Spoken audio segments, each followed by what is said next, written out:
we're going to be learning today is how to make a Build-A-Bear animal into a backpack, kind of like this one.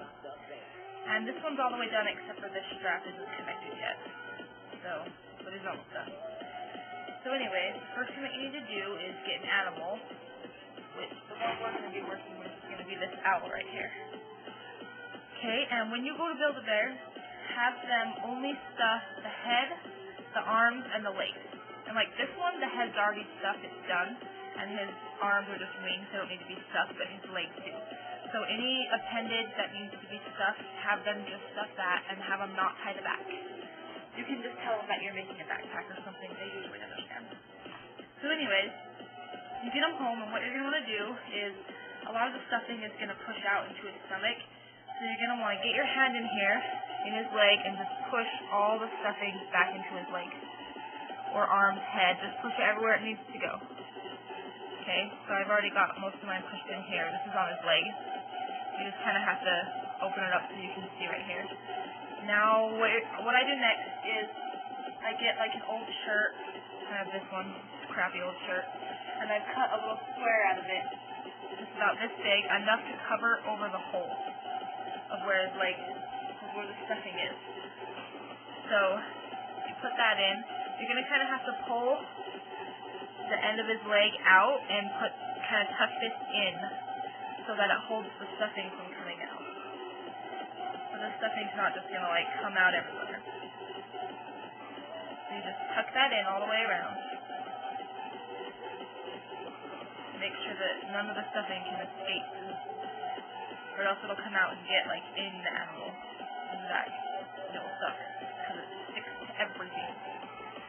Okay, so then you have what looks like this. Okay, so the fabric is covering, there's no holes, nothing can escape. Now take some safety pins, which you'll be using a ton, by the way. Safety pins. Probably just about this size, just like a normal size. Okay, and you're going to pin in the animal right here, and then you're going to pin through the fabric, like this, and then back to the animal. Okay, and then you close it, and there's that part done. Now you just go for another side. Okay, another pin. Alright, it will open. Okay. And then you just go around him the whole way. And like I said, there's a ton of bobby pins or safety pins, whatever they are. If you know how to sew, and you could probably figure this out a lot easier by sewing it, then I say do it, but it seems like it would be too hard to sew while they're stuffing in it, and while you can't turn the animal inside out and all that stuff. That's why I just pin it, and I've never noticed the pins to get in the way. You know, and I have a bunch of these backpacks, so if you can find out a better way to do it, then by all means go for it, but this is just the way that I figured out how to do it, since I can't like sew or anything anyways. Even if I wanted to sew, I don't even know how. So, yep. I noticed you put about 4 in the legs, usually. Sometimes 5, usually about 4, and then the arms usually get about 3. So, and it depends. You can use big safety pins too. Like, if you use the bigger ones, then it takes less, obviously. But I like to put more in because then I know it's secure. It's not just gonna pop open everywhere. Alrighty. Oh, that one came undone. Okay, so when you're done, it should look something like this. And now nothing can escape out. Okay, and so then obviously I have the other leg to do as well. So that would be the next project. So anyways, you're supposed to do that with all the appendages that it has. Same thing with the head, you do the very same thing, it's just going to be a bigger piece of fabric that you cut. So just go ahead and block off all of the stuffing from coming out of his limbs. That's the next step. Alrighty. So now that you got all the limbs, you know, pinned off, or even, I guess you could hand sew it too, I realized that as I was like finishing this part. Then he's ready for you to start making the straps. Now, these are the kinds of straps that I make for them, peyote stitch. I find that it's a lot thicker, more durable and stuff to use, so this is what I use. You don't have to make them this thick. In fact, for horses, if you're making any kind of a horse, I suggest making it this thick because they have a big space in between their head and arm right here for it to go right into. It's really easy. But when you're making theirs, you can only make it about 4 wide because theirs is smaller. And then this owl even, I think I can only make his 2 or 3. His are going to be small because he barely has a spot. I might make them 4 and then just try to get them in there. Now, I'm going to teach you guys how to make the strap. This one I have already done. It's going to go on my owl.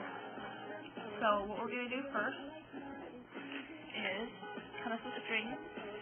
Now, it really depends on how long you like your straps. You have to do it your own different ways. I think I do mine 125 beads. So, let's see. Just get a string. You're going to have to get kind of a long one because you have to fold it in half. And you'll probably already have your colors right now too. And what you do, grab your bead.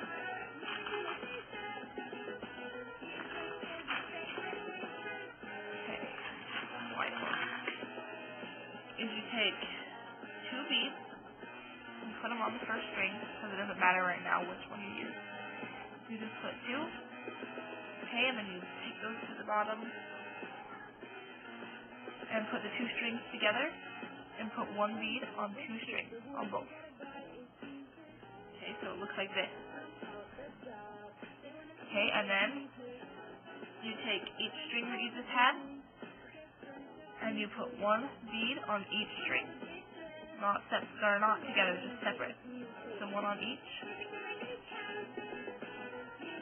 And then you put 1 on both together. Okay, and you're just going to keep doing that all the way until you get as far as you're going to go. So it's going to look like this. It's just going to keep going all the way. Now how you count it, because it's kind of confusing since you're doing 2 and then 1, 2. How you count to make sure how long it's going to be is you count these middle beads right here. And you count 2. So each one is 2, 4, 6, 8. So you just keep counting. So like on this one, you would just count 2, 4, 6, 8, 10, 12, all the way down. And once I got to 124, that's where I stopped. So right here, I have 124 beads.